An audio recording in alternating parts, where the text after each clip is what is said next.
नमस्कार, मैं पल्लवी और आप देख रहे हैं द 3 न्यूज। ताइवान के तेहुगु हवाई अड्डे पर विमान दुर्घटना में नेताजी सुभाष चंद्र बोस के घायल होने की खबर आई। उसके बाद क्या हुआ, यह एक रहस्य है।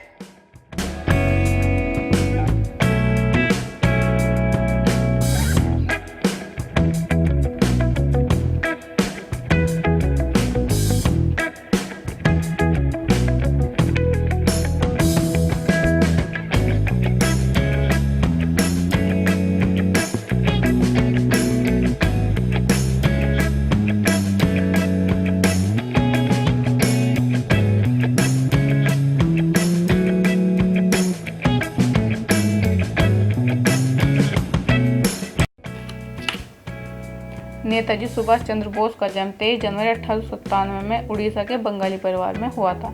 उनके पिता जानकीनाथ बोस एक मशहूर वकील थे। उन्होंने अपनी पढ़ाई कंटक के रेवसो कॉलेज स्कूल से की। उसके बाद उन्होंने आगे की पढ़ाई कलकत्ता से और बाद में भारतीय प्रशासनिक सेवा यानी इंडियन सिविल सर्विस की तैयारी के लिए बोस इंग्लैंड के कैम्ब्रिज विश्वविद्यालय चले गए।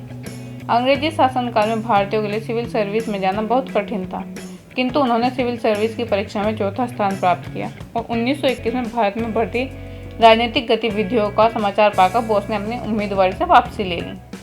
नेताजी गांधी के अहिंसा के विचारों से सहमत नहीं थे। सबसे पहले गांधी जी को राष्ट्रपिता कहकर नेताजी ने संबोधित किया था। 1938 में भारतीय राष्ट्रीय कांग्रेस का अध्यक्ष निर्वाचित होने के बाद उन्होंने राष्ट्रीय योजना आयोग का गठन किया। 1939 में पुनः गांधीवादी प्रतिद्वंदी को हटाकर विजय प्राप्त की। 1939 में पुनः गांधीवादी प्रतिद्वंदी को हटाकर विजयी हुए। गांधी के लगातार विरोध को देखते हुए उन्होंने स्वयं कांग्रेस छोड़ दी। इस बीच दूसरा विश्व युद्ध छिड़ गया।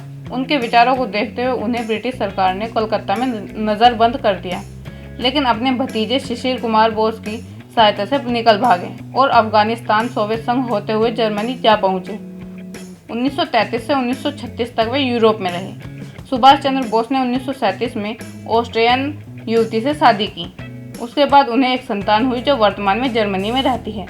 उन्होंने आज़ाद हिंद फौज का पुनर्गठन किया और महिलाओं के लिए रानी झांसी रेजिमेंट का गठन किया, जिसकी कप्तान लक्ष्मी सहगल थी। नेताजी के नाम से प्रसिद्ध सुभाष चंद्र बोस सशक्त क्रांति द्वारा भारत को स्वतंत्र कराना चाहते थे। 21 अक्टूबर 1943 को आज़ाद हिंद फौज की स्थापना की तथा आज़ाद हिंद फौज का पुनर्गठन किया। नेताजी अपनी आज़ाद हिंद फौज के साथ 4 जुलाई 1944 को बर्मा पहुंचे। यहीं पर उन्होंने अपना प्रसिद्ध नारा "तुम मुझे खून दो, मैं तुम्हें आज़ादी दूंगा" दिया था। 18 अगस्त 1945 को टोक्यो जाते समय ताइवान के पास नेताजी की मौत हवाई दुर्घटना में हो गई, लेकिन उनका शव नहीं मिल पाया। नेताजी की मौत के कारणों पर आज भी विवाद बना हुआ है।